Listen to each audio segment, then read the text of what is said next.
और इसके साथ यह पूरा प्रदेश प्रतीक्षा कर रहा है माननीय मोदी जी के अमृत वचनों की। इसलिए और कोई औपचारिकता ना करते हुए आपकी तालियों की गड़गड़ाहट माननीय मोदी जी को आमंत्रित करे। बजाइए ताली और बुलाइए माननीय प्रधानमंत्री जी को।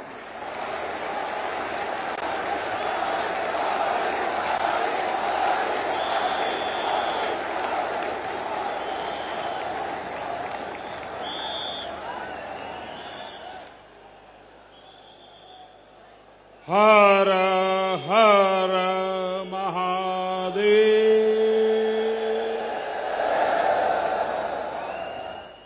जय श्री महाकाल। जय श्री महाकाल महाराज की जय। महाकाल महादेव, महाकाल महाप्रभु, महाकाल महारुद्र, महाकाल नमोस्तुते। उज्जैन की पवित्र पुण्य भूमि पर इस अविस्मरणीय कार्यक्रम में उपस्थित देश भर से आए सभी चरण वंद्य संतगण,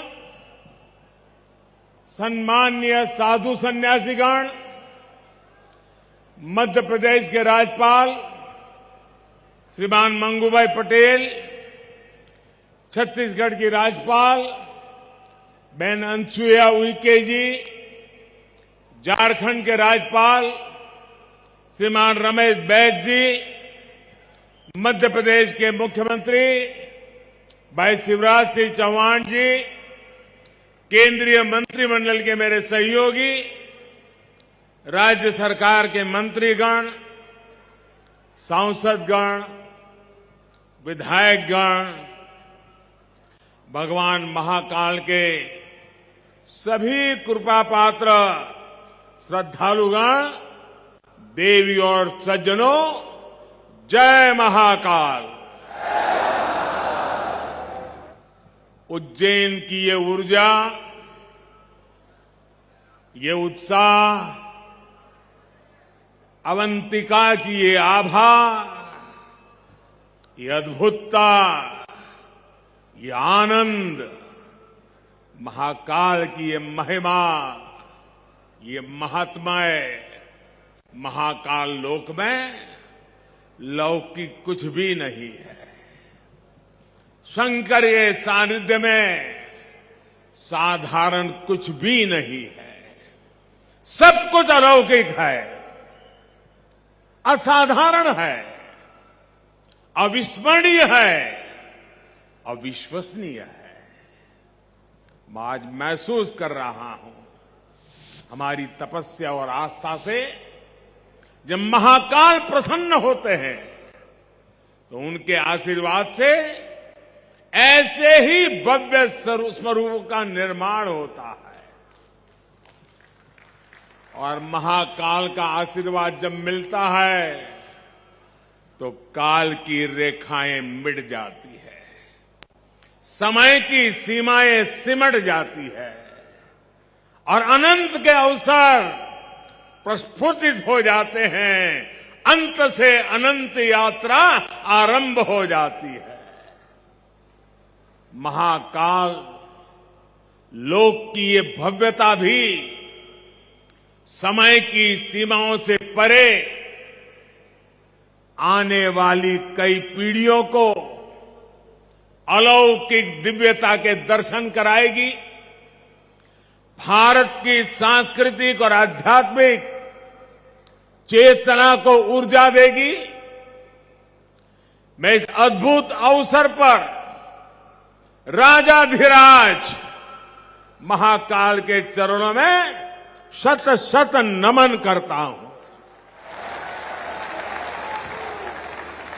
मैं आप सभी को देश और दुनिया में महाकाल के सभी भक्तों को हृदय से बहुत बहुत बधाई देता हूं।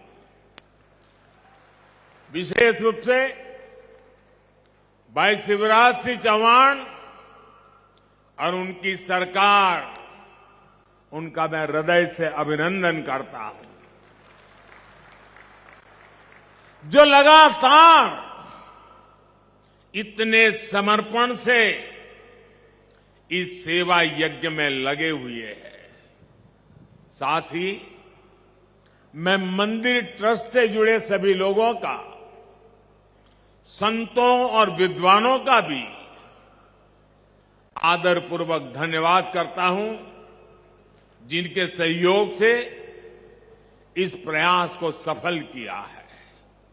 साथियों, महाकाल की नगरी उज्जैन के बारे में हमारे यहां कहा गया है, प्रलयो न बाधते, प्रलयो न बाधते तत्र महाकालपुरी, अर्थात महाकाल की नगरी प्रलय के प्रहार से भी मुक्त है। हजारों वर्ष पूर्व जब भारत का भौगोलिक स्वरूप आज से अलग रहा होगा, तब से ये माना जाता रहा है कि उज्जैन भारत के केंद्र में है। एक तरह से ज्योतिषीय गणनाओं में उज्जैन न केवल भारत का केंद्र रहा है, बल्कि ये भारत की आत्मा का भी केंद्र रहा है। ये वो नगर है जो हमारी पवित्र 7 पुरियों में से एक गिना जाता है। ये वो नगर है जहां स्वयं भगवान कृष्ण ने भी आकर शिक्षा ग्रहण की थी। उज्जैन ने महाराजा विक्रमादित्य का वो प्रताप देखा है, जिसने भारत के नए स्वर्ण काल की शुरुआत की थी। महाकाल की इस धरती से विक्रम संवत के रूप में भारतीय काल गणना का एक नया अध्याय शुरू हुआ था। उज्जैन के क्षण क्षण में, पल पल में इतिहास सिमटा हुआ है। कण कण में आध्यात्म समाया हुआ है और कोने कोने में ईश्वरीय ऊर्जा संचारित हो रही है। यहां काल चक्र का 84 कल्पों का प्रतिनिधित्व करते 84 शिवलिंग है। यहां 4 महावीर है, 6 विनायक है, 8 भैरव है, 8 मातृकाएं हैं, 9 ग्रह है, 10 विष्णु है, 11 रुद्र है, 12 आदित्य है, 24 देवियां है और 88 तीर्थ है। और इन सबके केंद्र में राजाधिराज, कालाधिराज, महाकाल विराजमान है। यानी एक तरह से हमारे पूरे ब्रह्मांड की ऊर्जा को हमारे ऋषियों ने प्रतीक स्वरूप में उज्जैन में स्थापित किया हुआ है। इसलिए उज्जैन ने हजारों वर्षों तक भारत की संपन्नता और समृद्धि का, ज्ञान और गरिमा का, सभ्यता और साहित्य का नेतृत्व किया है। इस नागरी का वास्तु कैसा था, वैभव कैसा था, शिल्प कैसा था, सौंदर्य कैसा था, इसके दर्शन हमें महाकवि कालिदास के मेघदूतम में होते हैं। बाण भट्ट जैसे कवियों के काव्यों में यहां की संस्कृति और परंपराओं का चित्रण हमें आज भी मिलता है। यही नहीं, मध्यकाल के लेखकों ने भी यहां के स्थापत्य और वास्तुकला का गुणगान किया है। भाइयों और बहनों, किसी राष्ट्र का सांस्कृतिक वैभव इतना विशाल तभी होता है जब उसकी सफलता का परचम विश्व पटल पर लहरा रहा होता है। और सफलता के शिखर तक पहुंचने के लिए भी ये जरूरी है कि राष्ट्र अपने सांस्कृतिक उत्कर्ष को छुए, अपनी पहचान के साथ गौरव से सर उठा करके खड़ा हो जाए। इसलिए आजादी के अमृत काल में भारत ने गुलामी की मानसिकता से मुक्ति और अपनी विरासत पर गर्व जैसे पंच प्राण का आह्वान किया है। इसलिए आज अयोध्या में भव्य राम मंदिर का निर्माण पूरी गति से हो रहा है। काशी में विश्वनाथ धाम भारत की सांस्कृतिक राजनीति का गौरव, राजधानी का गौरव बढ़ा रहा है। सोमनाथ में विकास के कार्य नए कीर्तिमान स्थापित कर रहे हैं। उत्तराखंड में बाबा केदार के आशीर्वाद से केदारनाथ, बद्रीनाथ तीर्थ क्षेत्र में विकास के नए अध्याय लिखे जा रहे हैं। आजादी के बाद पहली बार 4 धाम प्रोजेक्ट के जरिए हमारे चारों धाम ऑल वेदर रोड से जुड़ने जा रहे हैं। इतना ही नहीं, आजादी के बाद पहली बार करतारपुर साहिब कॉरिडोर खुला है, हेमकुंड साहिब रोपवे से जुड़ने जा रहा है। इसी तरह स्वदेश दर्शन और प्रसाद योजना से देश भर में हमारी आध्यात्मिक चेतना के ऐसे कितने ही केंद्रों का गौरव पुनः स्थापित हो रहा है। और अब इसी कड़ी में ये भव्य, अति भव्य महाकाल लोक भी अतीत के गौरव के साथ भविष्य के स्वागत के लिए तैयार हो चुका है।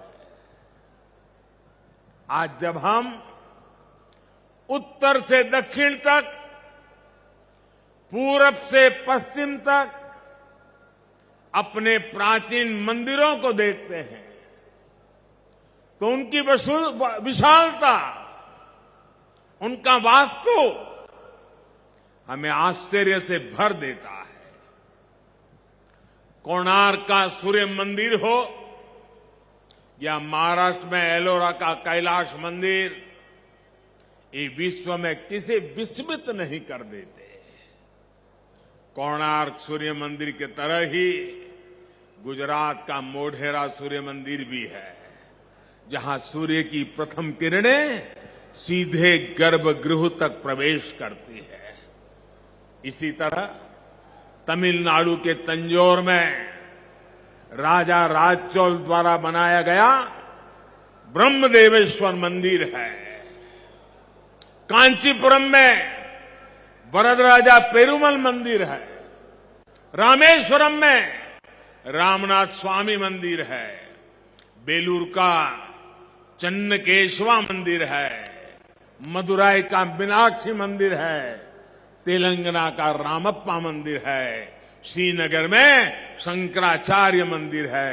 ऐसे कितने ही मंदिर हैं। वो बेजोड़ है, कल्पनातीत है, न भूतो न भविष्यति के जीवंत उदाहरण है। जब हम इन्हें देखते हैं तो हम सोचने को मजबूर हो जाते हैं, उस दौर में, उस युग में किस तकनीक से ये निर्माण हुए होंगे। हमारे सारे प्रश्नों के उत्तर हमें भले ही न मिलते हो, लेकिन इन मंदिरों के आध्यात्मिक सांस्कृतिक संदेश हमें उतनी ही स्पष्टता से आज भी सुनाई देते हैं। जब पीढ़ियां इस विरासत को देखती हैं, उसके संदेशों को सुनती हैं,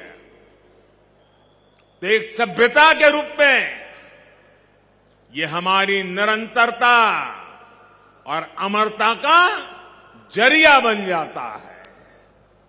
महाकाल लोक में ये परंपरा उतने ही प्रभावी ढंग से कला और शिल्प के द्वारा उकेरी गई है।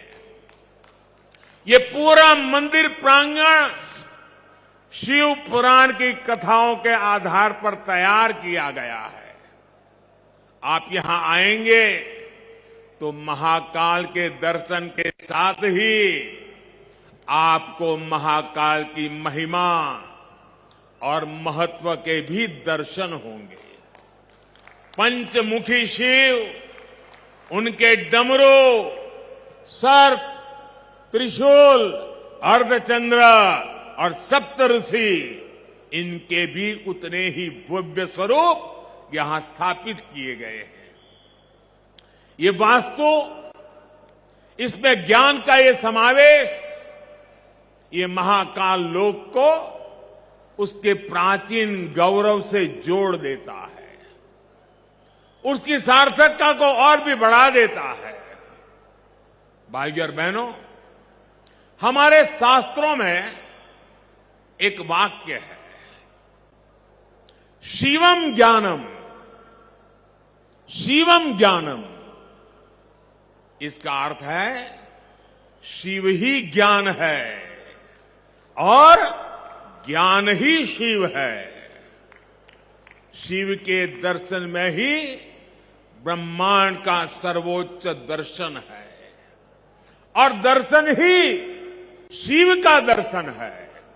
इसलिए मैं मानता हूं, हमारे ज्योतिर्लिंगों का ये विकास भारत की आध्यात्मिक ज्योति का विकास है, भारत के ज्ञान और दर्शन का विकास है। भारत का ये सांस्कृतिक दर्शन एक बार फिर शिखर पर पहुंचकर विश्व के मार्गदर्शन के लिए तैयार हो रहा है। साथियों, भगवान महाकाल एकमात्र ऐसे ज्योतिर्लिंग है जो दक्षिण मुखी है। ये शिव के ऐसे स्वरूप है जिसकी भस्म आरती पूरे विश्व में प्रसिद्ध है। हर भक्त अपने जीवन में भस्म आरती के दर्शन जरूर करना चाहता है। भस्म आरती का धार्मिक महत्व यहां उपस्थित आप सब संतगण ज्यादा गहराई से पता पाएंगे, लेकिन मैं इस परंपरा में हमें भारत की जीवटता और जीवंतता के दर्शन भी करता हूं। मैं इसमें भारत के अपराजेय अस्तित्व को भी देखता हूं, क्योंकि जो शिव सोयम भूति विभूषण, सोयम भूति विभूषण, अर्थात भस्म को धारण करने वाले हैं, वो सर्वाधिपः सर्वदा भी है, अर्थात वो अनस्व और अविनाशी भी है। इसलिए जहां महाकाल है वहां कालखंडों की सीमाएं नहीं है।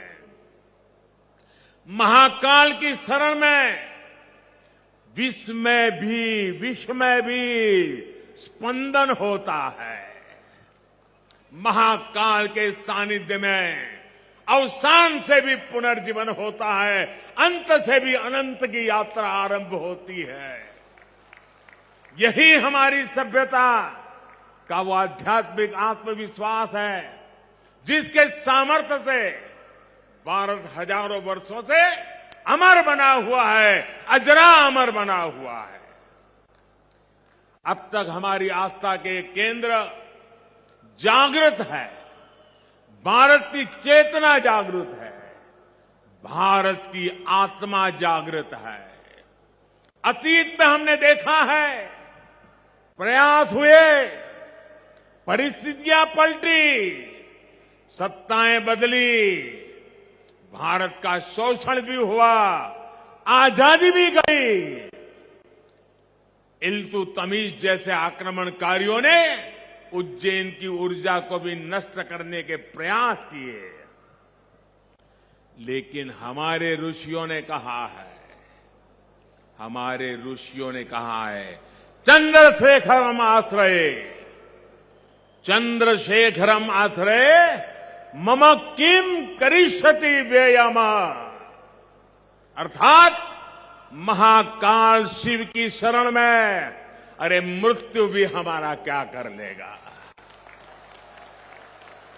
और इसलिए भारत अपनी आस्था के इन प्रामाणिक केंद्रों की ऊर्जा से फिर पुनर्जीवित हो उठा, फिर उठ खड़ा हुआ।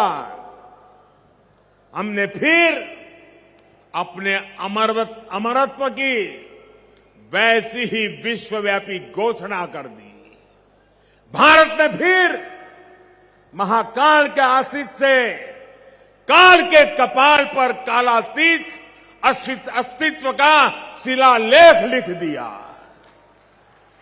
आज एक बार फिर आजादी के इस अमृत काल में अमर अवंतिका भारत के सांस्कृतिक अमरत्व की घोषणा कर रही है।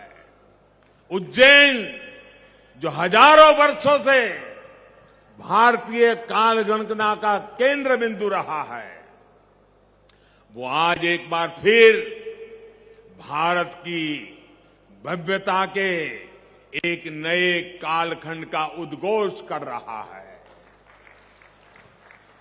साथियों, भारत के लिए धर्म का अर्थ है हमारे कर्तव्यों का सामूहिक संकल्प। हमारे संकल्पों का ध्येय है विश्व का कल्याण, मानव मात्र की सेवा। हम शिव की आराधना भी कहते हैं, नमामि विश्वस्य हिते रतम एतम, नमामि विश्वस्य हिते रतम तम, नमामि रूपाणी बहुनी दत्ते। अर्थात हम उन विश्वपति भगवान शिव को नमन करते हैं जो अनेक रूपों से पूरे विश्व के हितों में लगे हैं। यही भावना हमेशा भारत के तीर्थों, मंदिरों, मठों और आस्था केंद्रों की भी रही है। यहां महाकाल मंदिर में पूरे देश और दुनिया से लोग आते हैं। सिंहस्थ कुंभ लगता है तो लाखों लोग जुड़ते हैं। अनगिनत विविधताएं भी एक मंत्र, एक संकल्प लेकर एक साथ जुड़ सकती है। इसका इससे बड़ा क्या उदाहरण क्या हो सकता है।